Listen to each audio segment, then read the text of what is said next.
Madame la présidente du Parti québécois, chère Pauline, Monsieur le président du Parti québécois, cher Jonathan, Mesdames et Messieurs les délégués du Conseil national, Mesdames et Messieurs, je me joins à vous aujourd'hui par l'image et la parole en ce début de Conseil national. Au moment où débutent vos travaux, je suis à Cambridge, en Angleterre,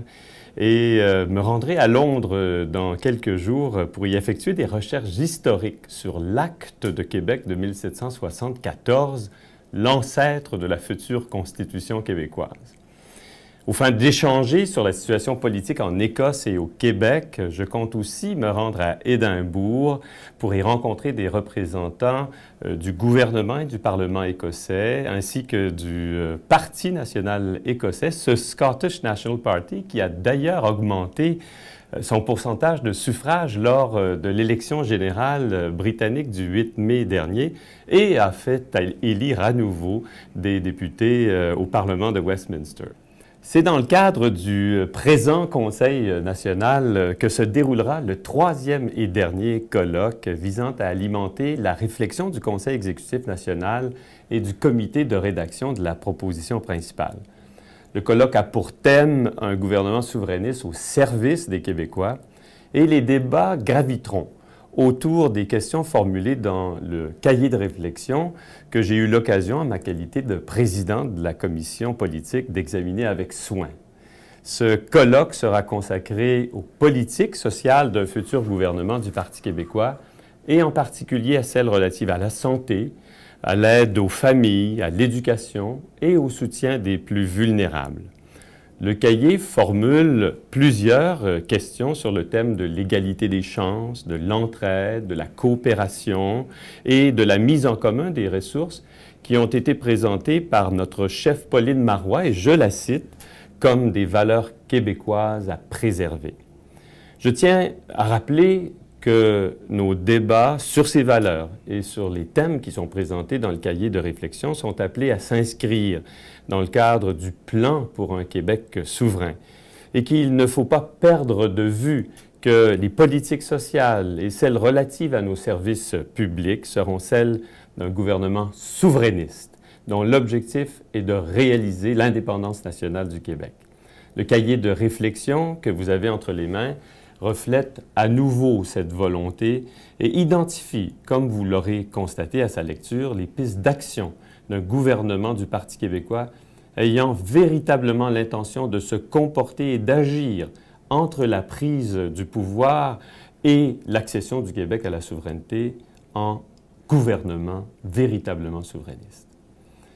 Vos délibérations permettront, j'en suis convaincu, d'identifier les gestes à poser comme gouvernement souverainiste, sur les éléments d'une politique sociale qui distinguera le Parti québécois des autres formations politiques et d'un parti qui s'engagera, je le crois, dans la voie d'un développement véritablement humain de la société québécoise. Les résultats de vos délibérations sur ces questions alimenteront les travaux du comité de la proposition principale et de la commission politique. Et le Conseil exécutif national, qui a déjà été saisi et a pu examiner les ébauches des chapitres de la proposition principale, complétera son examen des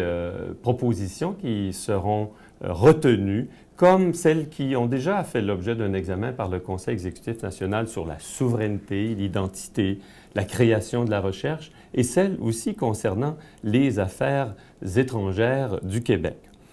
Les travaux respectent un échéancier précis qui vont conduire à l'examen par la commission politique de l'ébauche complète de la proposition principale le 28 mai prochain, son examen par l'aile parlementaire et son approbation définitive par le Conseil exécutif national en vue de sa présentation par notre chef Pauline Marois lors de la conférence nationale du 19 juin prochain. Comme je l'avais indiqué lors de la dernière conférence nationale, la réflexion sur la souveraineté et la gouverne souverainiste de l'État québécois est susceptible d'être inspirée par la démarche qu'empruntent d'autres nations. En ma qualité de vice-président de notre parti et président de sa commission politique, J'ai d'ailleurs été invité à observer les référendums qui ont été tenus dans 214 municipalités catalanes le 25 avril dernier. Et j'en rapporte des idées nombreuses qui pourraient nous être utiles dans la préparation de la vaste mobilisation qui sera nécessaire pour obtenir le soutien du peuple québécois au projet d'indépendance nationale.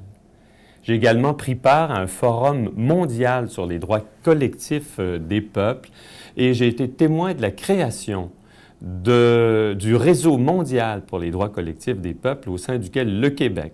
ce grand peuple dont parlait notre chef fondateur René Lévesque, est appelé à jouer un rôle de premier plan.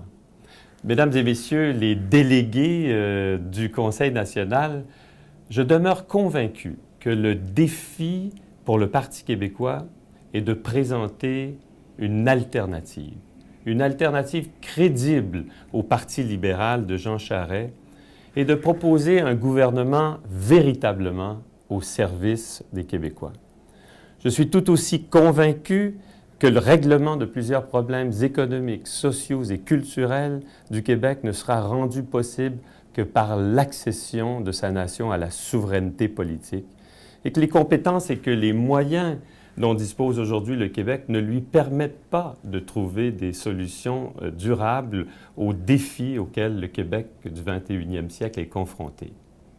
Le Parti québécois doit donc démontrer à nouveau, cette fin de semaine, sa volonté d'offrir un véritable gouvernement souverainiste qui conduira le Québec